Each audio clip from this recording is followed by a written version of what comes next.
What's going on with the Mad Hatter? Well, nothing actually, and that's kind of the problem. This guy is in serious limbo. Can you remember the last time the Mad Hatter mattered? Probably in the animated series, that's like 30 years ago. What's he really done since then?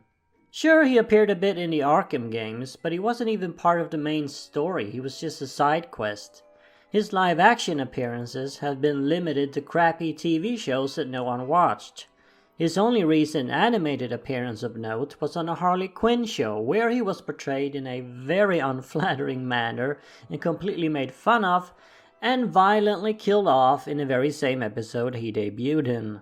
And what about the source material, the comic books? What is the Mad Hatter's latest big comic book appearance? Well, believe it or not, it is still that one issue of Scott Snyder's All-Star Batman. That was back in 2017. That's 8 years ago. It's been almost a decade since the Mad Hatter had any appearance of note in the comics. So what happened? Do people simply not care about Jervis Tetch anymore? Did they ever? I don't know. Let's look a bit on a character's history to try and figure that out. So, the Mad Hatter first appeared in Batman issue 49 in 1948. In the story, he's portrayed as a weird new little criminal in Gotham. He doesn't have a real name, they just call him the Mad Hatter, and he doesn't really have any character and barely any gimmick. He's just vaguely themed around Alice in Wonderland. He gets no backstory, no motive, no nothing.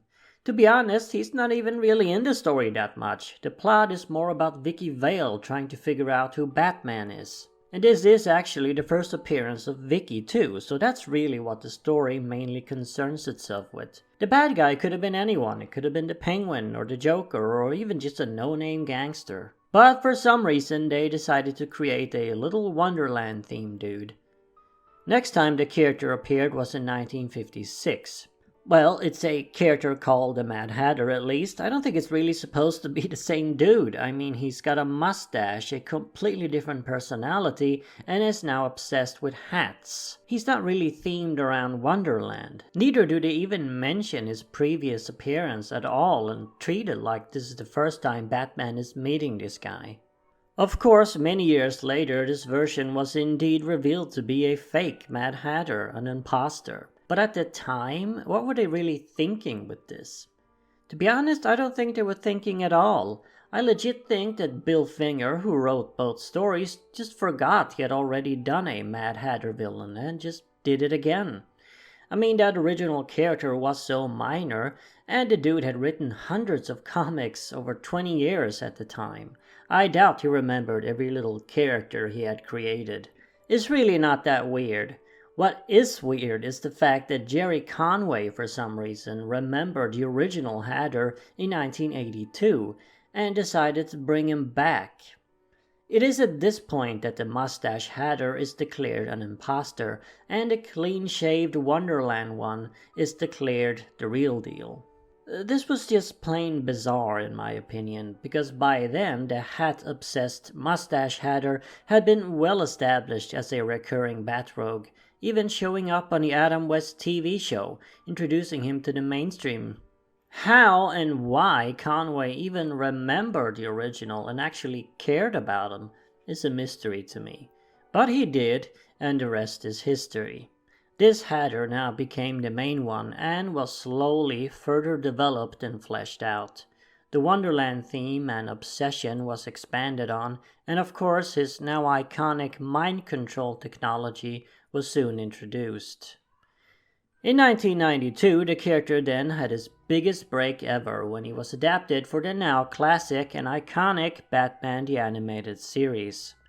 Voiced by Roddy McDowall, this take took the Alice in Wonderland gimmick and ran with it, also introducing the concept of an Alice character that Jervis is obsessed with. The show also gave the guy an origin story for the very first time, portraying him as a scientist working for Wayne Enterprises who goes nuts when his coworker Alice friend-zones him. The show also expanded on the mind control technology, depicting it as microchips that Hatter places in people's hats, which has now become the standard.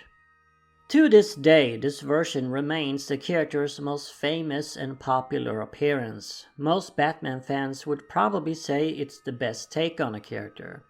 But it's been over 30 years now. I think it's time we moved on.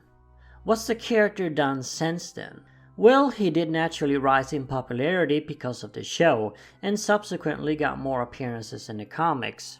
Like I mentioned earlier, he also showed up in the Arkham games as a side villain. He's been adapted twice more for live-action TV shows, namely Gotham and Batwoman, but neither of those shows were that popular, especially not Batwoman.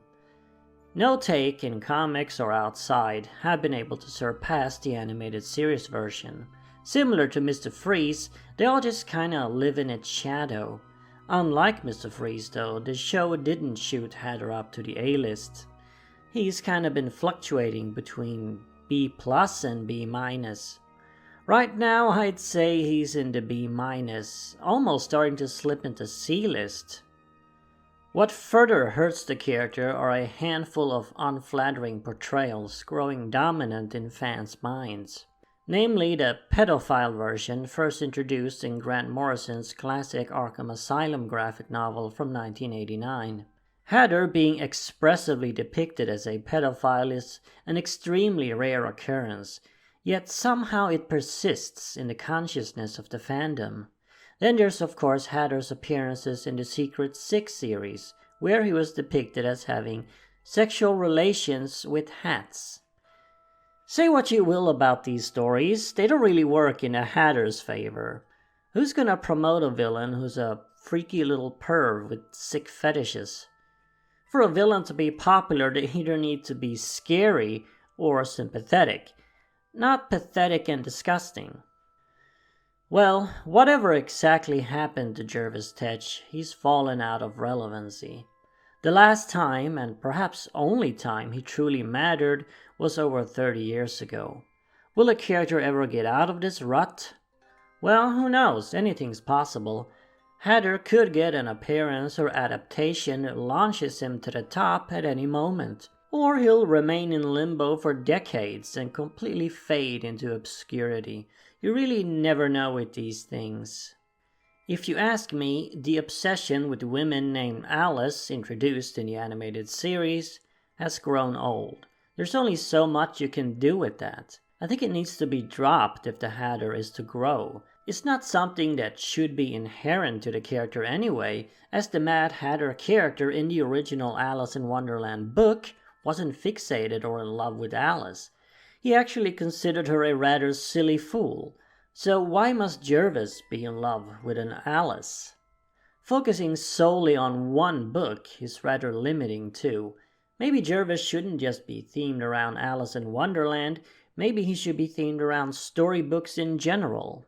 He would of course keep the Mad Hatter persona, but draw inspiration from all kinds of classic children's stories for his schemes and gimmicks, like Little Red Riding Hood, The Ugly Duckling, Hansel and Gretel, Snow White, and so on. Well, those are my 2 cents on the current miserable state of the Jervis Tetch character. If you have any ideas on how to revamp the character for the modern age, feel free to post them down in the comments. And we'll meet again in Wonderland some other time.